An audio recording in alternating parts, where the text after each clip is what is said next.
Good evening. Severe Weather Team 2 and meteorologists all around the world are closely watching the phenomenon known as El Nino. And this current El Nino is described as very strong, the strongest, in fact, since 1998, when deadly storms swept across the southeast, including Georgia.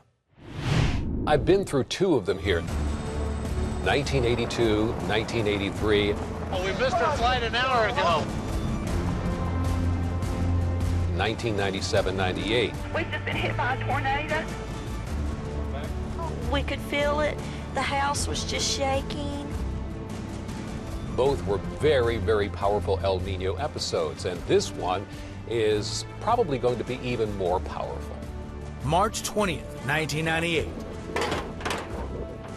14 people died when a tornado hit Gainesville. Just weeks later, more severe storms, more loss as deadly tornadoes roared through the southeastern metro Atlanta. It was over very quickly.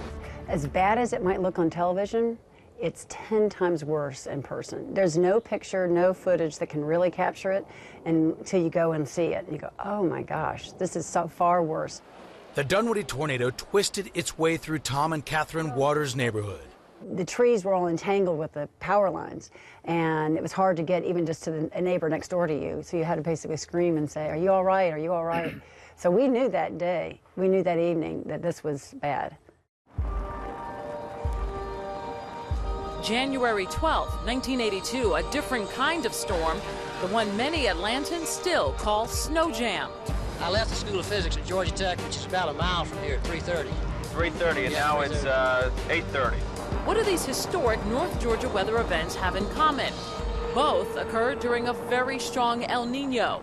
El Nino doesn't mean we're going to have a major severe weather outbreak or a major snow or ice storm. It means that the atmosphere is more primed for those types of events to occur. El Nino is when the central and eastern part of the Pacific Ocean gets a little bit warmer by a few degrees than what is typical. And lift off, blazing the way for climate research and weather forecasting. Scientists use satellites and infrared photography to measure the Pacific Ocean's temperature. A few degrees change can increase the risk of severe weather thousands of miles away.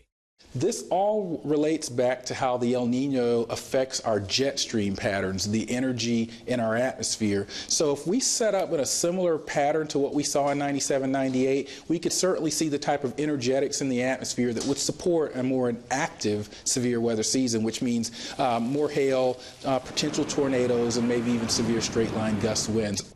Dr. Marshall Shepard is a professor at the University of Georgia and past president of the American Meteorological Society. It's a climate pattern that we see roughly every 2 to 7 years or so. The atmosphere, our weather, is just a fluid. It's just like a river. The Chattahoochee River is flowing in the atmosphere, and we are trying to predict how this little stone being thrown in the Pacific Ocean, the El Nino, will affect wave patterns downstream several months later. And so that's a real challenge, not only for our scientific analysis, but also for the forecast models.